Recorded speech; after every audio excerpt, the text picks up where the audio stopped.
Aaron Suttles, who's a part of three-man front. He covers Alabama football for The Athletic, is joining us here on ESPN Baton Rouge, New Orleans, and Alexandria on this Mardi Gras day. Aaron, happy Mardi Gras to you. Thank you for the time this morning. All right, guys. I assume you saved me some king cake, but I appreciate you having me. Right. Yeah, it's glad to have you on. This story's huge, right, Aaron? I mean, I don't want to overemphasize this, but I also don't want to undervalue this story of Cochran leaving Alabama for Smart staff in Georgia. This is an enormous story, right? It is.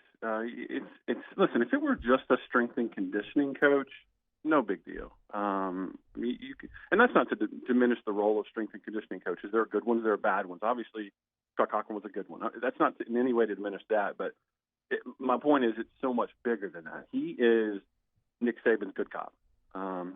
When the players are not seeing the field as early as they want to, and Coach Saban's coaching them really hard, and they're not feeling the love, or they're homesick, or their girlfriend's fighting with them, any of those things, they go to Scott Cochran, and he talks them off the ledge. He's sort of a therapist for them in that program, and now he's gone. He was also a great recruiter. Obviously, he couldn't be out on the road recruiting, but I mean, listen, they marketed him. He's up on the jumbotron. He's in a Regions Bank commercial with Nick Saban. He's one of the only coaches, the only one really, who's ever been allowed to do interviews with media. He's been featured on ESPN, on HBO. So it's huge news, and maybe it's the conspiracy theorist in me, but Georgia's had this position open for a while. Why are they taking him right in the middle of the fourth quarter program? Why are they taking him literally 3 or 4 weeks before the start of spring practice? It feels very calculated by Kirby Smart. It's not the first time he's done subterfuge with Alabama. He famously took the picture of their recruiting board and when he left Alabama and worked for Georgia and sent it to recruits to show them that, hey, you're not that high on Alabama's recruiting board. Whoa. Damn. Wait, I never heard that, Aaron. Aaron. That's pretty damn greasy. I mean, I wrote about it prior to those two programs facing off for the national championship. It absolutely happened. And so that relationship between Nick and Kirby isn't as happy and friendly as everyone makes it out to be. Not that they're enemies. It's recruiting. It's a dirty business, recruiting. You do what you got to do, but that's the sort of thing that's happened before. So would I put it past Kirby this time to drop the bomb in Alabama's off-season conditioning program to detonate that bomb at maximum effort and destruction? The conspiracy theorist in me sort of believes that might be true. Yeah, I mean, but this morning I was talking to somebody on Twitter, and I said that, no, look, I think that mainly Georgia made this move because they wanted to improve themselves, and that Alabama losing Cochran is just a huge bonus. But now I don't know. Maybe the motivation really was just to take him from Saban. And I guess the reason why I say that, Aaron, is because for Georgia, this is all a bit odd in that they're expected to make him special teams coordinator. Your special teams coordinator has way less of an impact on your football program, like significantly less than your head strength coach does.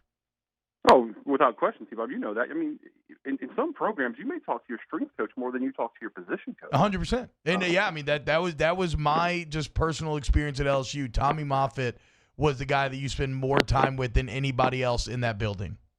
Yeah, and you start talking about the role of, because you didn't have to have a special teams coach. You could have, dedicated a specific quarterbacks coach or whatever you wanted to use for that on the field position. But from what I understand about special teams is, you get almost every coach can step in and help. And if you do have a designated special teams coach, that player is pretty much going to touch every player on the team in some regard. So it doesn't make a lot of sense for Georgia other than, in my mind, just to sort of strengthen themselves by weakening one of your chief competition, and because Georgia's recruiting well, they didn't need another recruiter, but they got one in Scott Cochran. By all accounts, they love their current strength coach, but I think there's a relationship between Kirby and Scott, one, and their families, their wives, and two, I think Scott Cochran has aspirations to be a head coach. That certainly played a big part of this. And three, I think Kirby is sort of sticking it to Nick a little bit. I mean, geez, you think that Georgia strength coach is going to feel a little awkward at times? How Like could he when, not, right? like when he's trying to make that program? The Yankees made a run at Cochran a couple of years back to be their strength coach. Yeah, it's wild, man. So what do you think, Aaron? Where does, like you said, middle of fourth quarter program, right before spring ball, where does Alabama go from here? You think they upgrade from within or promote from within? Do they go outside? What do you think? Well, they've had some guys that have worked under Scott Cochran that have gone on. You look at a guy like Aaron Feld, who was a volunteer strength and conditioning coach at Alabama, went on to Georgia. He's up now with Mario Cristobal at Oregon. He's from Homewood, Alabama. He's a guy that knows this area well. Another guy you start looking at is Jeff Dillman, who's at South Carolina. He was at Alabama in a transition year under Scott Cochran for one season.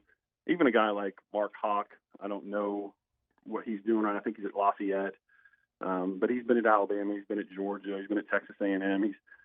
I question him because he's made so many stops. I'm just wondering how the fit is with him. But and if Nick Saban really wants to go a young guy, a guy that worked under Scott Cochran, went with Lane Kiffin to FAU, and is now with Kiffin at Ole Miss, is Wilson Love. So those are guys that have been in the program. But Nick Saban basically told the players in a team meeting yesterday they're going to go get the best. So it could be somebody completely unaffiliated with Alabama from the past. The intrigue from the outside to Alabama football is how much time Saban has left from somebody who covers it every day and around the program. Do you get a feeling? Yeah, I've always thought 2021 was an interesting year because I at one point his contract had a significant retention bonus at the end of that year, meaning if he was Alabama through this season, we're going to give you a sort of balloon payment for $5-6 million, something like that. That's a year that it never made sense for me that he would retire before then because that money was there. But I do think, he's sort of been rejuvenated by, LSU, by what Georgia's done, certainly by the humiliating loss Clemson's delivered. So I think he likes a challenge. And quite frankly, guys, you guys know, he doesn't have a lot of hobbies. This is not a guy that's going to go play 27 holes of golf a day. He's got to be doing something. Television work is something, but is he going to be content to travel to College game day for a 2.5-minute hit and then to sit around all day?